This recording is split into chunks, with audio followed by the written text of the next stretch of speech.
Hell Is Us is a game that should definitely be on your radar. It wasn't on mine. I played it and I really, really enjoyed it. It had a Steam demo a while back, but I didn't really know a lot going into it, and it totally hooked me. I guess technically it's more of like a AA kind of game or like a mid-budget game, but it just does a lot of really interesting things, and I wanted to talk more about it. I did the game ranks before you buy video, if you want to check that out there. I do the goods, the bads, the technical. Here, I just wanted to talk about why I like it so much. That's what I try to use this channel for as much as I can, is just talk about games I've been enjoying. Lately, it's been Metal Gear Solid 3 Remake, despite some things, Mafia, despite some things, and even now with Hell Is Us, it's got some flaws, it has some glaring issues, but I think the overall package is just such an interesting game, and it's one I'm going to be thinking about for a while. Because to be straight up, I'll acknowledge the bad right off the bat. The combat, it's a third-person action exploration puzzle game, right? And the combat is not that great. It's mid, as the kids would say. It's fine. It gets the job done. It's satisfying in spots, but after a while, it gets a little repetitive because the game doesn't introduce enough new enemy types or variety or real challenge, that it's just kind of like whatever. But the rest of the game, the adventuring, the questing, the puzzle solving, the story, the NPCs, the gathering of clues is just what I absolutely loved. So the whole hook with this game, and I was skeptical going in, was that it's like a game that doesn't hold your hand. Like, that's the marketing, right? Like, it's a game that is not on Easy Street. It doesn't point you in a million directions with quest markers or like a big compass with an arrow or maps or trackable quests and like a full journal. None of that. No glowing yellow paint to show you where to climb or where to go. Nothing is spelled out. And credit where credit's due, now having played the game really stuck to that idea. And I think that's what made it so worthwhile, so engaging. It's not a game that just feels like it's punishing for the sake of it. It's not like a masochistically challenging, brain-breaking game or anything like that, but it just kind of led me to really just enjoy the ride, really just kind of pay attention to my surroundings, really scour every nook and cranny and corner of the map just to see everything, acquire everything, and progress, because there is like RPG light elements with your character build. You can have different swords, different weapon types. You can equip different like gadgets to have different drone attacks. The weapons can have their own different elemental cooldown attacks. So you can find new things like that, and that's satisfying enough. But for me, it was really just puzzle solving and helping NPCs and figuring out all that shit, because the game really just throws you in to this country stuck in civil war and you don't really know what to do or where to go. So you start wandering around and you slowly piece together not only what you're supposed to be doing, but also like what this world is. And just, I found like the way the game flowed, the way it funneled or lack thereof funneling you into what to do next is what really works, because to me, it is like a puzzle exploration game, but I am not usually a big puzzle game guy. Like, I know Blueprints, everybody loves that. I couldn't really get into that. Like, I'm not a huge like Witness guy. So with this, it's still like an action game where you're just like a cool guy running around killing stuff, but there's so much more to it because it's like a step above Resident Evil style puzzles. Like, there is like find weird key to open this door or figure this out, but some of it is a bit more in depth and it's just really rewarding to figure it out.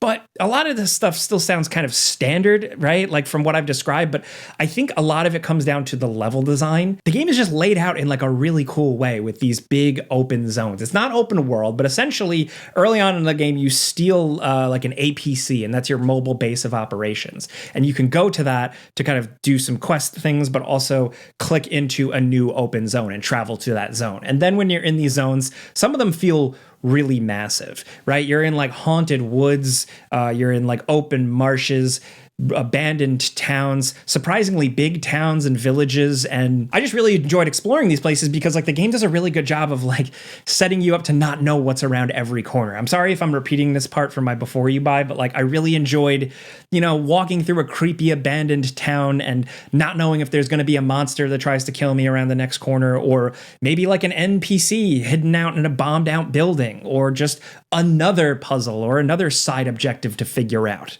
The game has a lot of moments where you come across a weird door or just an old treasure chest or something or an NPC, or you pick up a weird item and you don't know what you're going to end up using that item for, or what that door is for, or what that NPC wants for hours. The game just kind of slowly builds all these things to you as you discover them at your own pace and at your own sequence.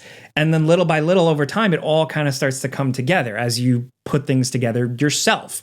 And you're doing that with not a lot, because the game doesn't track a lot. You have a lo-fi iPad type thing that you can keep track of, like NPCs that you've seen, just like a rough idea of their bio and little things like that. But most of the time the game does not keep track and keep you on like, oh, that NPC needs a first aid kit, or you're going to do this because this is your mission, or first you need to do this to unlock this.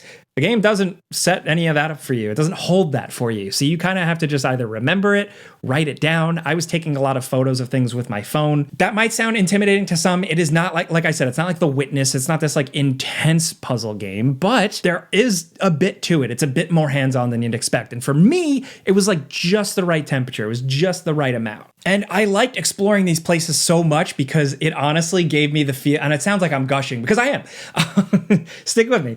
It to me, it reminded me a lot of like the original Resident Evil 4, when you first get out of that car and you wander up to that house, or right after that house, when you first roll upon that first village and you don't really know what to expect and like you're assessing the threat level. This game has that feeling anytime you get into a new zone. And I absolutely love it. What I also think works really, really well is that the game, in terms of its style and presentation, it's just unique in a lot of ways. Because I've played a lot of like, 80s, 90s, lo-fi, synth, Stranger Things type of things, the sci-fi things, stuff we've seen before. But here, it still all manages to feel distinctly different because of all the parts cobbled together.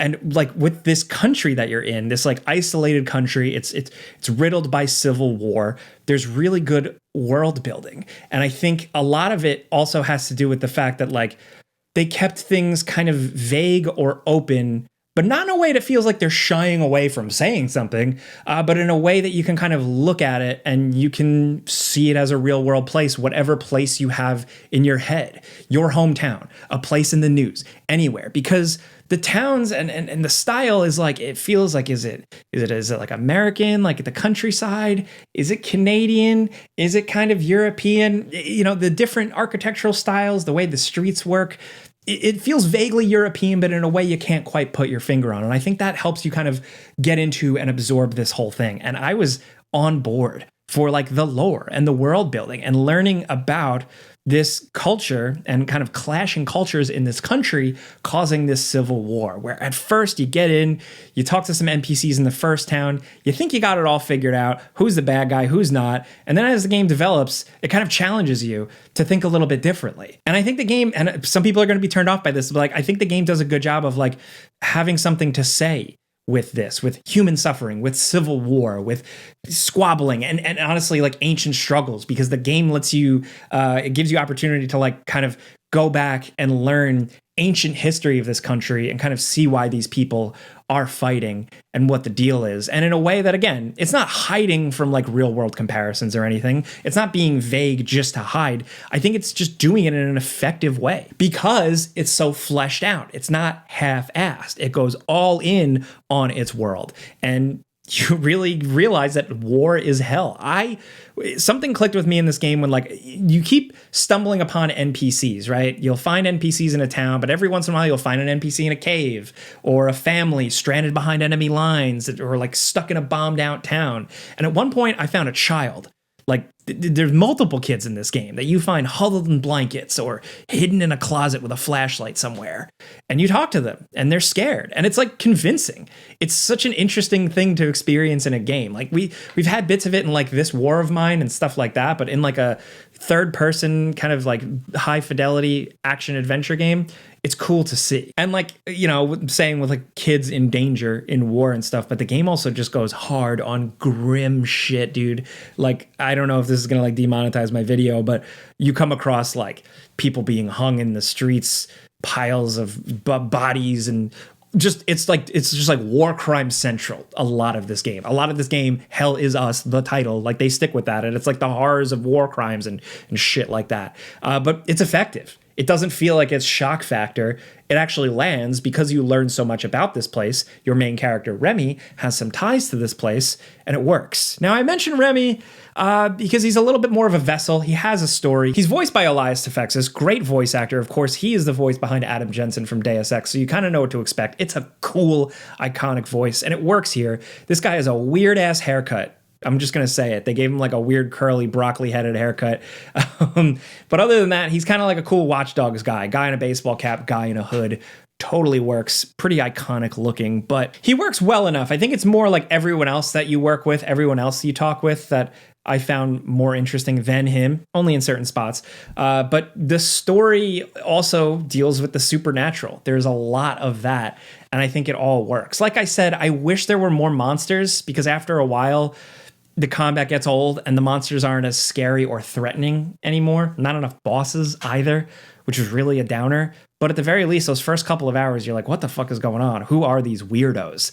The combat, again, very simple. After a while, it got pretty rinse repeat. My biggest issue with the game. But at the very least, it keeps that good horror atmosphere. So while, yes, all that stuff I talked about with like war crimes and civil war and shit like that. But then there's also this air of like foggy, spooky Silent Hill town with all these weird, abstract, supernatural monster things. So it's a really good mix. It's a really good mix of genres.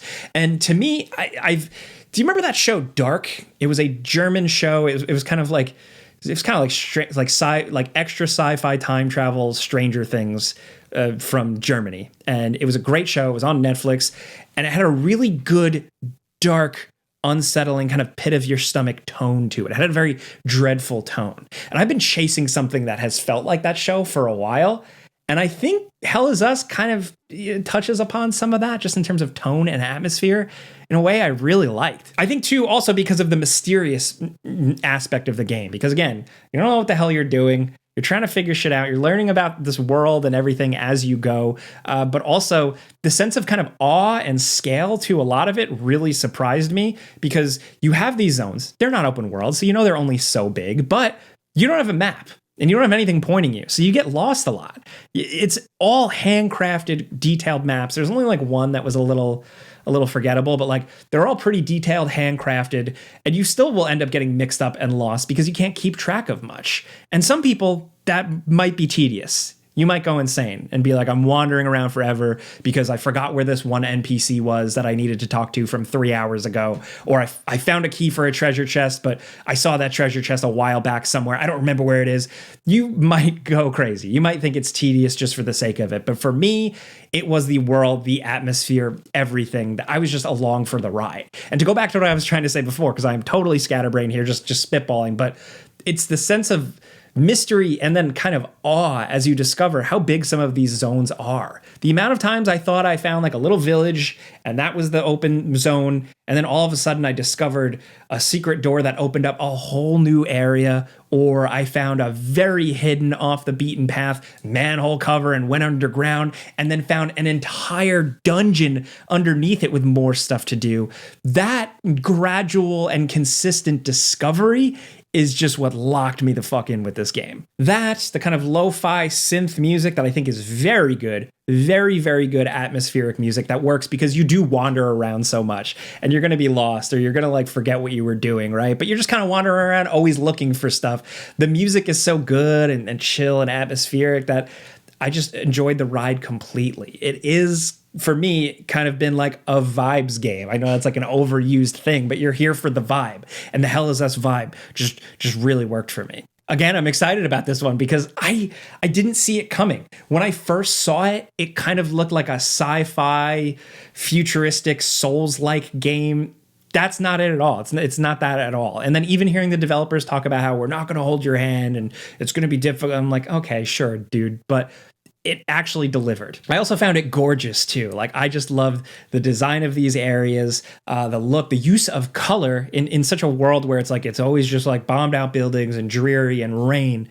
The game still manages to use color in really effective ways and light and dark in really effective ways. I had issues on PS5 with getting the HDR to look right on my HDR television, like that's an issue with some games sometimes. But that aside, like on normal settings, the use of light and dark, especially when you don't know where you are, you're underground, you have your little drone flashlight exploring ancient ruins or a cave, that shit just hit for me. So yeah, again, this one, like I pay attention to a lot of games, I follow gaming news, but this one really took me by surprise. That's probably why I'm enjoying it so much. And it also just, I've said this a lot in a lot of recent games, like I give a game credit if it gives me something I haven't seen before.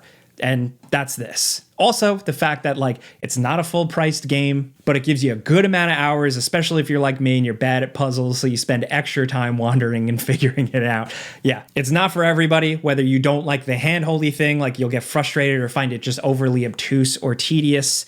I get it. Or maybe you think that the fact that the combat isn't that great kind of dismisses the rest of the product. Like if one whole part isn't good, then what's the point? But for me, all the other stuff around the game, the story, the presentation, the exploration, the puzzles, the world building, all the horrors from monsters to war, all of it worked for me and saved it. And I think it's going to be one of like my favorite games of the year, honestly. It's a stacked year. My game of the year list is already filling up, but this is going to be somewhere in there. Because again, it wasn't perfect, but it gave me something I haven't really seen or experienced. And I'm grateful for that. So if you can't tell, yes, I recommend it. Definitely listen to what I said and do some reading about like whether or not it's for you in terms of like challenge or puzzles. But yeah, just cool shit. And honestly, even with the issues here and there, I would love to see more Hell Is Us. Hell Is Us 2 is something I am 1,000% on board for. I have yapped enough. I have taken up enough of your time. If you're listening to this like a podcast, it's time to maybe start finding your next video to queue up if you're doing chores. But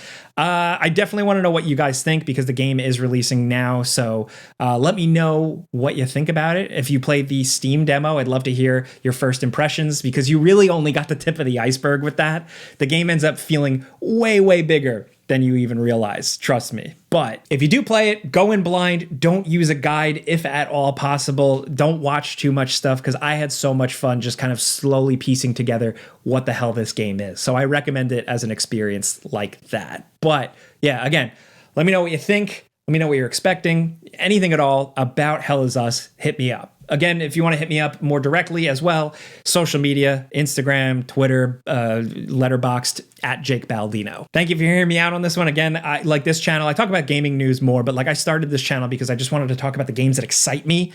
And Hell Is Us is one, man, where I sat down today and I was like, fuck yeah, dude. So yeah, thanks for listening. I appreciate it. That's it though. I'm Jake Baldino.